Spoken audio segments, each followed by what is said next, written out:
ودنكي أيات هيستا باسبور كيس مريكان وزير كريمات دبد الصومالية جنسية ديسا لبات وأمريكان حقوق وحلا لغو عن شعوره سيدا موادن marka miiska wada fariisataan Joe Biden mas'uuliin ka socda ama wasaaradda arrimaha dibadda Mareykanka adigoo muwaadin Mareykan ah lagana hadlayo qadiyad Soomaaliyeed labada isla ekaadaan qadiyadii ayaad jirtaa oo difaacaysa maxaa kamid ahaa kuma siinahay tusaale inta ku siya kugu dawladahayga wuxuu doonayaa macluumaad la xiriira sababta dawladda federaalka Soomaaliya oo wasiirka arrimaha dibadda uga tahay Simon Molongo ay ardaysa Soomaaliya maxay tahay sababta u leedahay isaga kama dambeeyno bariyo ahaayo midowga Afrika lahaa maadaama howlgalkii midowga Afrika madax ka ahaa in telefishinka daawadayaashaada ay xiiseeyaan aniga adigoo murmayn مرن معها ومعلومات بهذه قفك مواد كأهنا وحق لي هي إنه معلومات كدولة يحسون. هم كلهم سووا عن ضوء واحد كسر لوتان برامج كود الشناب وتضبط كي حلينا كنا ضوءتان برامج كتضبط كان وحنكون يقدرنا سياسة داري ما هدي بدأ صوماليا مرحلة إنك أي مريسا وحنك يقدرنا طلبها درس كأ خليج كأ يولي بطن أرد عالمي كأحسدا United Nation كأما بقرم هذا مدوبل waxaan sidoo kale eegi doonaa ururka midowga Afrika maxay ahayd waxyaabihii laga wada hadlay dawladda Soomaaliya iyagu samaxay wadeen oo ajanda ah arrimahaasi kuwa kale waxaa marti noogu ah wasiirka arrimaha dibadda xukuumadda federaalka Soomaaliya Mohamed Abdirasaaq oo aan uga mahadcelinayno macali wasiir soo dhaw barnaamijka wadashada dalsan TV farxad bay noo tahay inaad la joogto aad u mahadsantahay way farad baynu tahay waa kaga mahadcelinayna waqtiga qaaliga intaasi kadib barnaamijka wada shanaad waxaan diiradda ku saari doonaa inta waqtiga inoo saamaxa arrimahan ka hadalnay magaalada Muqdisho waxa yimid wafdi ka socda Midowga Afrika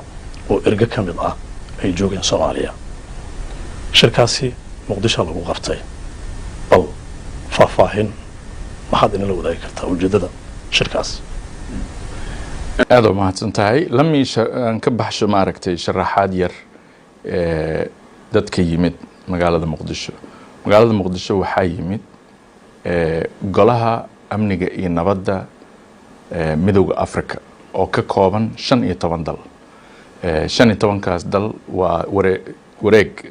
waa doorasho la isku soo lagu soo galaa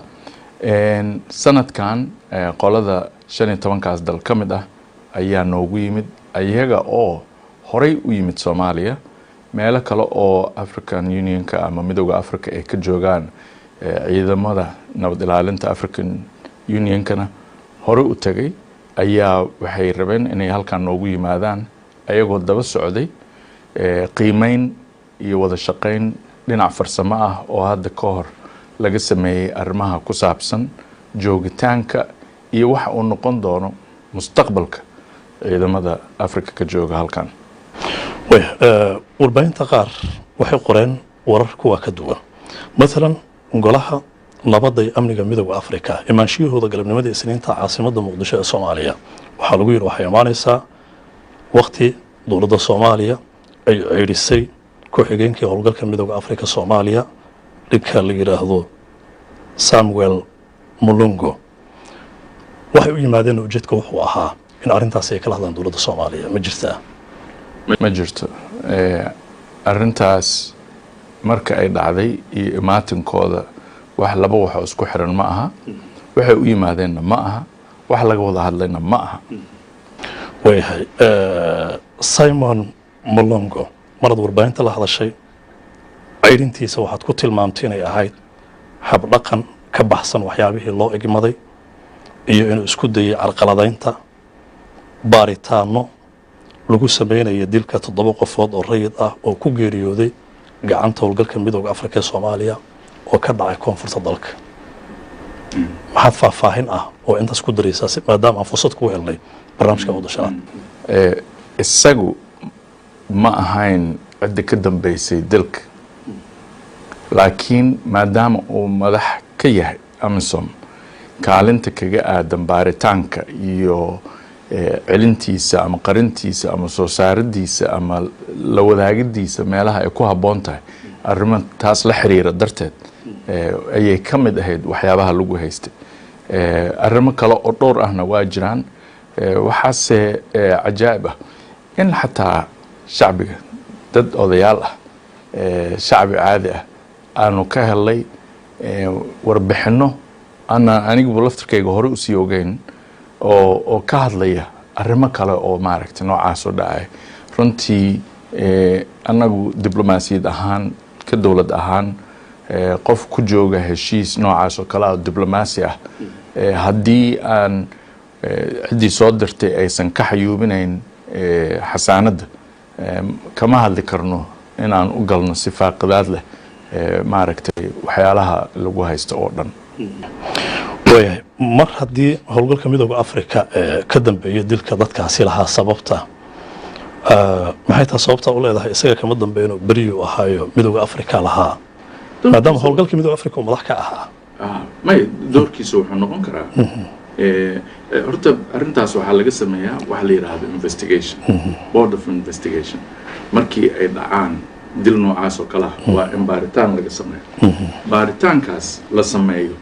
ayaa waxaa lagu soo saarayaa qofkii ka dambeeyey shaqsigii ka dambeeyey askarigii ka dambeeyey sidee ma aragtay ma raacay habkii loogu talagalay qofka maasikama oo ku dhintay wax allaala wixii siduu u dhacday arrintaas qofkaasay ku xirantay kama hadlaayo dhacdadaas keliya sideedaba markii askari uu wax dilo ama xataa hadduu yahay askari soomaaliya haddii xabad ka dhacdo mataliyaha ciidanka xoogga dalka soomaaliyeed la leeyahay maxay ahayd lugtaad ku lahayd doorka ninkan aad ardayseen dowladda soomaaliya muxuu noqonayaa marka laga soo tago investigationka baaritaanka ninkan waa ku-xigeenka maaragtay midooda africa u fadhiya halkan sababta loo raacdayay maxay ahayd si kooban maxaa loo erdeeyey waxaan kuu sheegayaa sababta loo ceyriyey inay tahay in uu maaragtaa u dhaqmay qaab aan ka mid ahayn heshiiska Soomaaliya iyo Amisom ku wada jiraan oo la yiraahdo status of mission status agreement waxay leedahay conduct qofka conductiga marka heshiiskaas marka la fiiriyo waxaa soo baxay waxyaalo aan qofka jagadiisa kala haya ama diblomaasi ah uusan ku dhaqmi karin tusaale maxaa ka mid ahaa kuma siinayo tusaale inta ku siiyo kugu daawadahayga wuxuu doonayaa macluumaad la xiriira sababta dowladda federaalka Soomaaliya oo wasiirka arrimaha dibadda uga tahay Simon Molongo ay ardaysa Soomaaliya in uu ribooro sii daayay in ribooro kale uu qariyay in maaragtaa waxyaabo uusan asagu shaqo ku lahayn ka qayb qaatay waxaas oo dhan waa si guud aan u sheegi karnaa laakiin diblomaasiyaddu kuma jirto in aan iraahdo ninkaas tallaabadaas u qaaday waxyaalaha qaarkood aan ka hadlayno waa falal dambiyo u baahan baaris run ah ya runtiina ma ahan kaliya in telefishinka daawadayaashaada ay xiiseeyaan aniga adigoo murmayno muran ma aha waa macluumaad bay raadinayaan qofka muwaadinka ahana uu xaq u leeyahay inuu helo macluumaadka dowladda ay hayso inaa aniga adiga telefishinka ku hormarano dadka inay xiiso u samayso waa laga yaabaa laakiin waxaa muhiim ah in daawadahaagu uu ogaado sida dhabta ah ee wax u jiraan iyo mas-uuliyadda runta ah oo naga saaran haddii wax walba laga dhigo marka in maaragtay wax muran waanu ogaa intaan waa goyn doontaa dooqa waxaan ka ballan qaadayaa daawadahaygan u ballan qaadayaa intaan aanan jiri doonin waxaan ballan qaadaa in su'aal kastoo ay weydiisid aan uga jawaabi doono sida runta ah anigoo ilaalinaya xuduudaha ay leedahay diblomaasiyadda oo iyo mas-uuliyadda aniga saaran ka wasiir ahaan anigoo ilaalinaya in inta ku habboon in aan si public ah waxaan ballan qaadayaa sida xeerka saxaafadda dhaqanka iyo ilaalinta danaha qaranka Soomaaliya ee saxaafadda ku beesgaraysan wax ku weydiiyo macluumaadna aan ka siiyo wasaaradda arrimaha dibadda adigoo wasiirka ka tahay eedeymaha waxay leeyihiin maraaxil kala duwan kuwa ogolaanaya sida aad sheegtay aanan ogolaanin in laga hadlo warbaahinta la wadaago kuwana waa kuwo suurtagal ay tahay daawadahan macluumaad ka siin karno waxaad ina leedahay aniga iyo daawadayaasheeda tan iyo 2017 ayuu ninkan dambiye galay haddana lama wadaagaysa nasiib darro hal iyo laba ka mid ah dambiyadaas ninkan waxa uu ku tuntay Soomaaliya uga tuntay wax nooga sheeg dadku dhan waa ogyihiin adigana qof Soomaaliya tawaana ogtahay waa maxay inoo sheeg adiga intaad ogtahay wax kale ma waxaan ogahay iyo waxa ogtahay daawadayaasha wada sheegay noogu celi hadda tan aad sheegtay sida aad u sheegtay oo todobada qof la dilay sidoo kale waa jiraan arrimo kale oo dhacay oo aad la socoto aan dhahno aan u sheeg dadka badan waxaa yaab leh dadka Soomaaliyeed oo dhan inaysan ka hadlin ninkan muxuu sameeyay cidii ka hadashayna waxay ka hadashay qaabka lagu eriyay adiga waxaad interested ku tahay ood ka dhigaysaa ninkii inuusan dambi lahayn ama wax la siyaasadeynayo ay ku jirtay mudar soo dhow waxaan rabnaa macluumaad waaye waxaan raadinayaa aniga waa macluumaad daawadahayana ka tarjumaya ninkaas dowladda Soomaaliya ay ceerisay midowga Afrika ku xigeen kuwa ah waxa uu dhibay dalkan tan iyo 2017 inaad dul marto marka laga soo tago in la wadaag saddex arinood leedahay qarnimada Soomaaliya ku tun saasaan ordeen waxaan wanaagsaneen qarannimada Soomaaliya aan u wanaagsaneen sharafta dadka Soomaaliyeed waxaan u wanaagsaneen sharafta dadka shaqaalaha ah oo u shaqeeya AMISOM laftarkeeda waxaan u wanaagsaneen dadka dariska la ah AMISOM dhaxdeeda waxaan u wanaagsaneen sumcadda iyo karaamada dadkeena ayuu ninkaas ku dhaqmay waa jirtaa waxyaalo kale oo waaweyneen oo sidaas oo kale uu ku dhaqmay laakiin taas hadda dabagalkeeda midna ma jiro waxa aan ku leeyahay way soo socotay intaas waxaanan u maray jidka loogu talagalay tallaabo kasta madaxdiisa aan u sheegay madaxdiisa maaragtay xarunta African Union kan ka dacweeyay 2 jeer waxaan ku dacweeyay madaxda ugu sareyso African Union-ka waxaan mar kale ku dabagalay isla ayagii intaas oo jeer ayaan waxa u soo maray dacwada noocaas kadib markii wax laga qaban waayay waa meesha ugu dambaysa in qof la yiraahdo waa erinay marka koowaad waa la dareensiyaa marka toosa loogu sheegaa Soomaalidu waxay tiraahdaa doqon usha marka hore agteeda lagu dhuftaa day garan weedo markaas lagu dhuftaa dhowr jeer aan agteeda ku dhufanay waa garan waayeen markii dambana si toosaan u niraha nooga baxo way waxaan sharafta Soomaaliyeed u wanaagsaneen qarannimada u wanaagsaneen bini'aadanimada u wanaagsaneen siyaasadda lagama yaabo ayuu ku dhaqmay ninkaas soo sidaa maaha fiiri lagama yaabo in si kastoo ii weydiiyo su'aasha aan ku noqdo inaan ku daro inta aan ku sheegay wax ku xiga marka su'aasha ku xiga way isla tan waxaan rabaa in aan gudubno jawaabta waad bixi kartaa waad diidi kartaa waad ka gaabsan kartaa waa rights xuquuq aad leedahay eedeymaha loo jeediyay Simon waxa kamid ah inuu gabdho Soomaali oo AMISOM xiradooda ka dhax shaqeeya taadiyo loo geystay uu hor istaagay ma jirtaa marka waxaan ku weydiiyay maxay ku dhacday adigoo waxyaalo badan xansanaya ama meelo kale sources ka raadinaya in waqtigan qaaliga ah oo nooga dhumo ina aniga aan detail u galo ama ku dhawaaqo gabar Soomaaliyeed oo tacadi loo geystay xogteeda in la helaa maxaa ka muhiimsan maya adiga laba mid isku heli kartid marka koowaad inaadan waxba ka ogeyn oo iga dhigta aniga qof wax qarinaya ma qofkii la rabay inuu macluumaad ka bixiyo aniga fiiri waxa noo fiican in su'aalaha ay weydiinayso ay runtii dadkaaga daawadayaashaad wax ku ogaadaan way maxay tahay sababta loogu guuleysan la yahay in ciidamada Soomaaliya isku filnaadaan oo ay kala wareegaan AMISOM howlgalka wallahi sabab ma aragtay aniga sida aan qabo maxamed ahaan ciidamada Soomaaliya waa isku filan yihiin la wareegi karaan caawa amniga Soomaaliya oo ma leedahay AMISOM way fasaxan yihiin Soomaaliya ilaaheeda leedahay ciidamadeeda leedahay inay isku filnaataa u fiican diyaaraan u nahay laakiin waxa aan ka wada hadlayno waxa weeye adduun iskaashanaya ka wada tirsan qaramo midoobay ka wada tirsan African Union ka wada wadamo wada daris ah soo ma garan in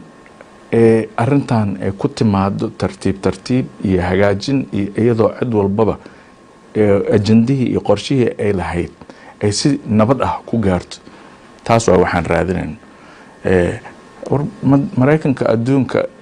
marka uu dagaal galaya xataa wuxuu u wacdaa intaas oo wadan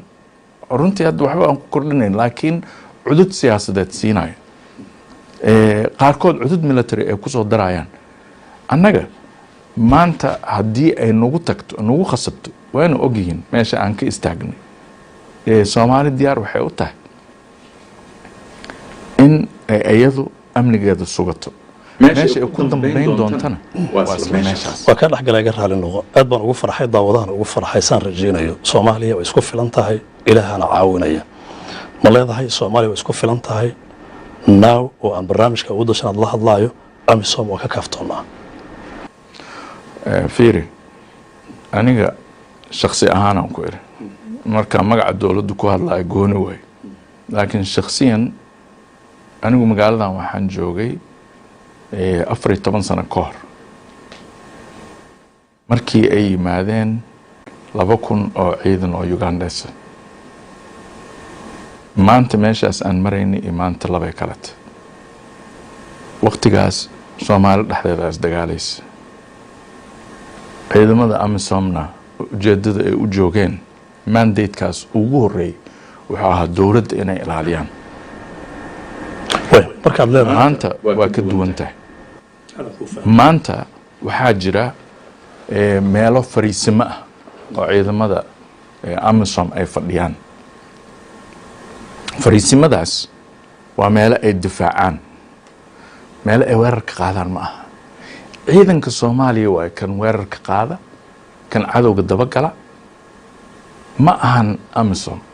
amisom meelo aad u kooban bay dagaalada ka galaan maanta waxa aan raadinayno oo isku hayno oo aan rabay daawadayaashaada inay ogaadaan waxa waaye waxaan rabnaa ciidan la dhaqaaqi kara ciidamada Soomaaliyeed marka ay dhaqaaqayaan oo socon kara oo cadowga meel kasta ka saari kara ma ahan ciidan inta meel fariista asaga iswaardiyeeyo cidna ma rabto adduunkan waa u sheegnay African Unionkan waa u sheegnay Soomaalidana waa ogtay ciidamadeena inaa wareysatida fiican waxaan codsanayaa way qurux badan tahay sheekada laakiin waxaad falsafadaysi su'aasha aan ku weydiiyay waxaan ku iri ka bixista ciidamada amisom Soomaaliya caawa ma leedahay maadaama aad tiri Soomaaliya isku filan tahay amisom waa ka maarana su'aashaas waa kaaga jawaabta kala aan u gudubno way aad ma santahay gobolka waxa ka dhacay dagaalo regionka waliba Tigray waxaan ogahay in dawladda Soomaaliya cilaaqaad ay la leedahay dawladaha dariska waliba mid saaxiibtinimo aad u wanaagsan xuduud ay wadaagaan waa maxay aragtidaada ku aadan dagaalka ka soconaya Tigray ee ka dhanka ah TPL hore waxaan u iri haddana leeyahay gobolkan geeska Afrika oo aan degannahay mar allaala iyo markii ay ka dhacdo wax dhibaato ah oo ama ha ahaato waxay bini aadan ka dambeeyaan ama dabiici u dhaca waxaa khasaaro ugu jiraa gobolka geeska Afrikada oo dhan maanta Ethiopia dhibaato ka taagan dhibaatada ka taagan dalkaas dariska nala annaga waxay nagu saameyn bay nagu yeelan kartaa saameynta ay nagu yeelan karto darteed iyo dhinac bini aadanimo annagoo ka fiirinayna iyo annagoo ka fiirinayna Soomaalida ballaaran gobol dhan ka degan dalkaas waxaan rajaynaynaa Ethiopia in dhibaatada ka jirta aysan sii soconin nabad ku soo dhamaato wada hadal ku dhamaato wadamada dariska la'ana aysan khasaaro u geysan arrinta Ethiopia intaasaan ka leeyahay waa mahadsantay waayahay waxaa jiray hooyooyin Soomaaliyeed dhowr mar cabasho ka dhigay magaalada Muqdisho ku eedeynaya dawladda in caruurtooda inta la qaaday tababar askar la geeyay marka hore loo sheegay in qadar la geenayo Eritrea la geeyay kadib la sheegay in TPLF iyo Tigray ay ka dagaalameen arrimahaasi maxaad ugu jawaabaysaa wasaaradda arrimaha dibadda wasaaradda arrimaha dibadda haddaan nahay arrintaas wax aan ka ognahay oo ka jira ma jiraan. haddii ay jiraan waxay ku habboon tahay in su-aalahaas aad ku aadiso dadka maamula ciidamada yaqaana meesha tababarkooda ka dhacay, yaqaana meesha ay ka howlgaleen, yaqaana inay soo noqdeen, inay joogaan dalka, inaysan joogin. taas aniga shaqo ii taala ma aha. arrimaha dibaddaan ka shaqeeyaa. taas waxay ku habboon tahay wasaaradda farac kale waxay yeelan kartaa marka amniga laga soo tago. waa sax, dhankaasi aadi doontaa. dhanka siyaasadda marka laga eego arrintaasi, Eritrea, Ethiopia, Qatar, markaad ka egta siyaasiyan macluumaadkaasi maxaa idinka soo gaaray wasaaradda arrimaha dibadda? wax naga soo gaaray oo faylkaas anaga ma hayno, kama shaqaynayno. tababarka ciidamada arrin maaragtay anaga noo taalama. waxaa ogaataa wasaaradda arrimaha dibadda safaaradaheeda waxaa jooga u qaybsanaha arrimaha militariga. u qaybsanayaasha arrimaha militariga waxay la shaqeeyaan ama ka tirsan yihiin wasaaradda gaashaandhig. wax allaale wixii ku saabsan arrimaha ciidamada waxaa u qaabilsan halkaas. laakiin arrin ay ka shaqeeyaan diblomaasiyiinta Soomaaliyeed ilaa iyo wasiirka ma aha arrin ku saabsan. dowladdan hadda waqtiga uu ka dhamaaday ee wasiirka arrimaha dibadda ka tahay ee gaarsiinta gaab ka bixinta Soomaaliya, go'aanadii Soomaaliya u gaaraysa waxay qaadatay go'aano waaweyn oo hadda ergigan baa la raacday. mid kale waxaa ka horeeyay qaramada midoobay. aragtiyadaasi, go'aanadaasi dad ayaa ku tilmaamay qariska tuurnimo oo cawaaqib xumo ay dhaxli karto. maxaad uga jawaabaysaa? dad ayaa ku tilmaamay wax laga soo qaada ma aha. dadka ku tilmaamay sheeg markaasaa cabiri karnaa dadkaas oon ka jawaabi karnaa su-aasha noocaas. kow. tan labaad, dowladda aan ka tirsanahay waxa ay soo martay wakti aada looga dooday sharciyan jiritaankeeda iyo inuusan jiritaan la-aan ay tahay. Soomaaliya inta ay jirto mar walba dowlad ay leedahay, ama ha ahaato mid haysata mandate cusub, ama ha ahaato mid ku jirta waqtigii doorashada inta la dhaafay kadib ah. laakiin mar walbaba wadankan ilaalintiisa mas-uuliyada waxay ka saaran tahay dowladda markaas jirta. dowladda markaan jirtana ama tiraahdeed waqtigaa ka dhammaaday ama iyo ka dhammaanin siyaasiyiin aniga taas ima jiidanayso. laakiin waxaa mas-uuliyad naga saaranta in aan go-aan u qaadano wixii lagu ilaalin karo ku ilaaliyo. waxaan kuu sheegay mucaaradka xataa inay yiraahdeen go-aankaas waxaan uga dambaynaynaa dowladda.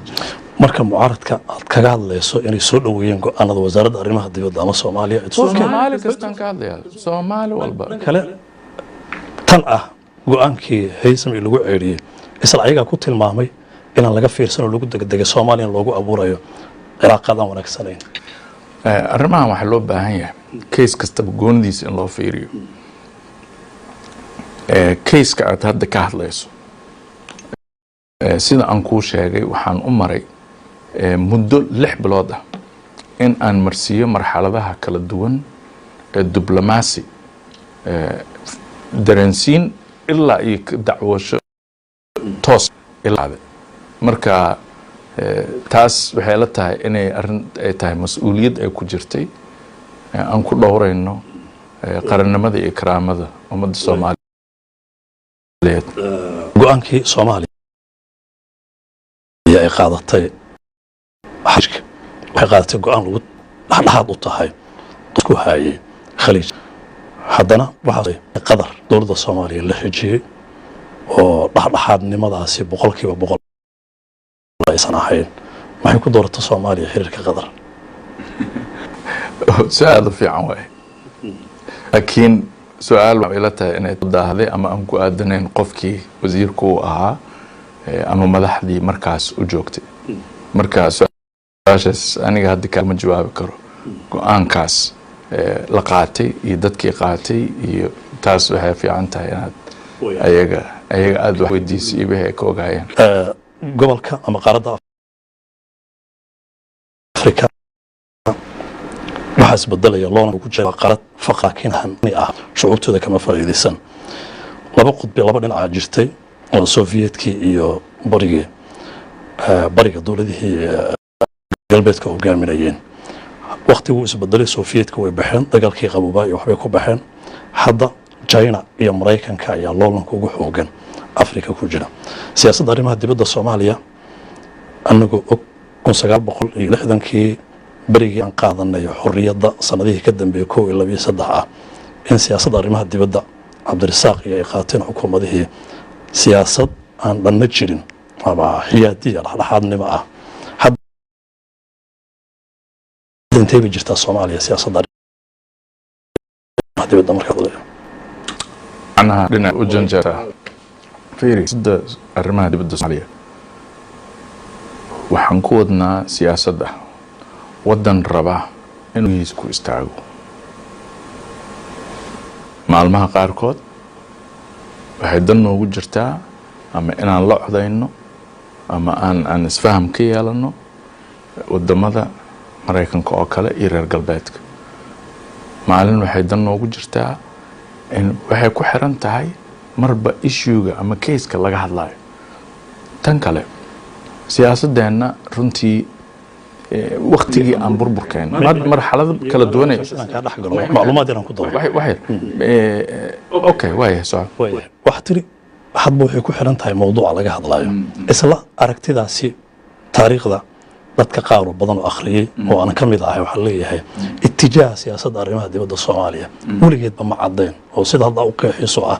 hadba maalintii muufadeena meesha ay taalo ayaan jirnaa miisan dhibaato ku ahayn siyaasadda arrimaha dibadda Soomaaliya ma fiiri danta Soomaaliya meesha ay ku jirto inaan u soconno ayaa muhiim ah waxaa jirtay okaadi markaa ka hadlaysid 60meeyadii iyo 70meeyadii Soomaaliya siyaasaddeeda arrimaha dibadda iyo siday ahayd iyo maanta siday tahay laba wax oo aad u kala duwan way siday ahayd waqtigii aan ku soo jirnay dawladdii soo kabashada ahayd ku meel gaarnimada maalinba meesha aan soo maraynay ayadana sibay ahayd macnaha pressure-ka kugu imaanaya iyo kala jiidashada iyo wax oo dhan maanta meel waxaan maraynaa aan wax yar istaagnay oo aan oran karno u kaadiye tan dan nooguma jirto maanta tan dan noogu jirtaa may tan dan nooguma jirto sidaanaan u soconaynaa kolleyba sida aan hadda runtii wax ku wadno waxbaa noogu badisaa ma aragtay ma ahan mid Soomaaliya dhibaato u keenayso siyaasad sideedaba ma ahan mid meel kaliya joogta mar walba mid isbedelaysa waa isla bedelaysa danta adiga aad leedahay Mareykanka iyo Shiinaha marka laga soo tago danayna Soomaalida siyaasad ahaan halkay baan jirnaa fiiri danaheena siyaasadda gobolka siyaasaddiisa aragtiyaan kaleen marba meesha ay siyaasaddaas ku aadeen adduunka siyaasad waxaan ka leenahay dan marba meesha ay maaragtay iyo topic taagan waxaan ka leenahay aragti taasaan ku soconaa marka Mareykanka dhankiisaan jirnaa saas miyaa anaga cid walbaan saaxiib lanahay anagoo Mareykan saaxiib la Shiina saaxiib lanahay dib kuma qabno taas marka ma cadda siyaasadda arrimaha dibadda quwadaha Mareykanka iyo Shiinaha cid walbaan saaxiib la ahaan karnaa ciidan meel ugu xirnaanayso iyo xulafaysan kala dhaxeeya alliance markii la yiraahdo ilaan xulafa la'aan lama noolaan karo siyaasadda iyo jiritaanka waxaa jirtay Soomaaliya inay ka mid ahayd waxa la yiraahdo not allied movement dawladaha aan dhanna jirin dhinacna jirin waa ka mid ahaan jirin maanta arrintaas dibay isu soo taraysaa adduunka dhan siyaasaddiisii ayaa wax iska bedeshay arrintaas dib isu soo taraysaa meeshaas ku haya waxa wadamada qaarkood hadda shiraa ka dhacay Serbia soo ma laakiin non allied movement waxay aad qiimo weyn u lahayd markii adduunka uu ka jiray dagaalkii qaboobaa markii adduunka uu ka jiray awoodihii reer galbeedka iyo kuwii reer bariga oo isku haystay iyo alliancegaas ayay wadamadan si ay uga badbaadaan labadan quwadood waxay soo saareen wadamada dhexdhexaadka aan la jirin maanta quwadihii nato iyo warsaw oo kale ma jiraan maanta adduunka wuxuu u badan yahay quwado isku haayo arrimo dhaqaale oo loogu jiro loolan iyo tartan dhaqaale marka maadaama ay taas ka khatar yar tahay inaad dhinacan la jirto ama dhinacan la jirto oo la fahmi karo inaad rabto inaad noolaato inaad xiriir la lahaato cid walba inaad way ka sahlan tahay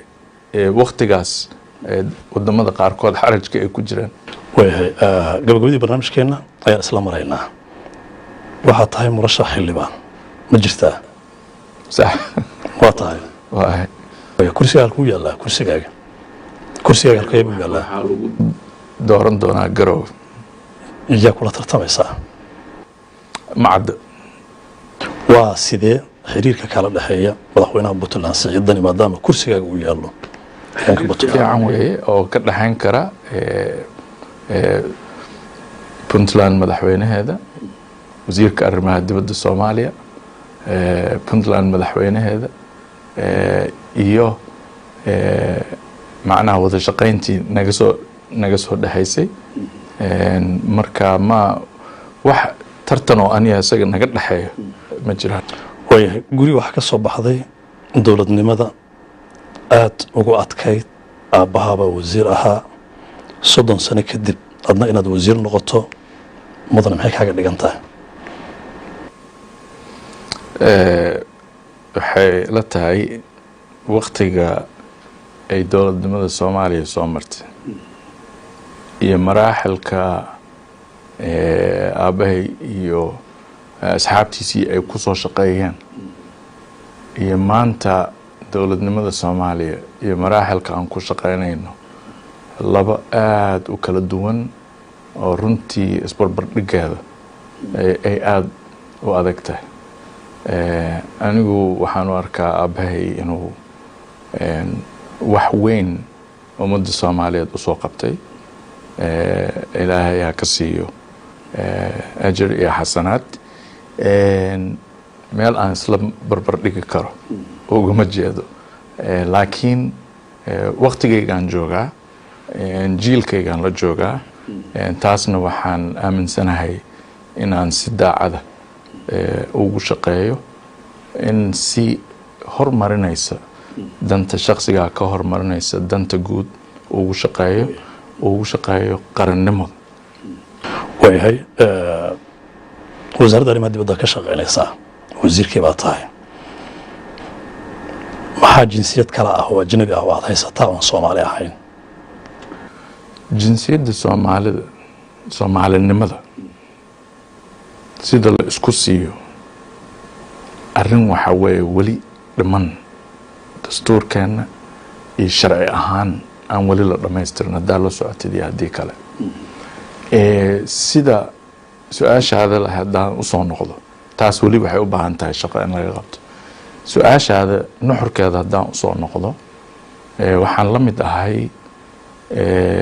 kumanaan haddaysan gaareen 100,000 ama ka badan soomaali ah oo dagaalkii sokeeye marka uu dhacay maaragtay wadanka dibaddiisa aaday ama hore ugu maqnaa ku khasbanaaday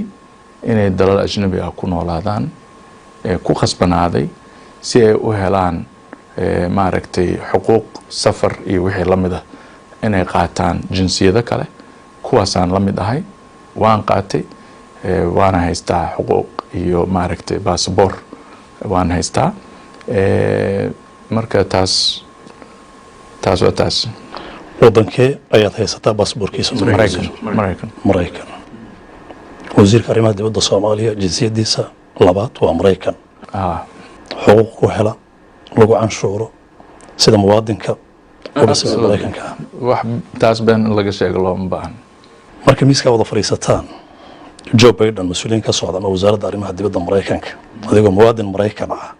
lagana hadlayo qadiyad Soomaaliyeed labada isla ekaadaan qadiyadii ayaad jirtaa oo difaacaysaa su'aal meesha ku jirta ma aha mar walba Soomaaliya nahay saan ugu dagaalamo Soomaalidu dhan waa og tahay in maaragtaa jawaabka aad baa uga xumahay su'aasha aad maaragtay meesha aad gaarsiisay runtii ma leh quality aragtidaada marka aragtidaada lagu cabiro ma yadaan qofka su'aasha weydiinaysa aan ahay moogta that's why aysan u lahayn ku aragtay ma ahan su'aal macno weyn hadda dadku u soo kordhinaysa oo waxa weeye Soomaalinimada sidaan ugu soo shaqeeyay iyo maalgelinta aan ku samaystay Soomaalinimada yaa ilaa iyo abka ab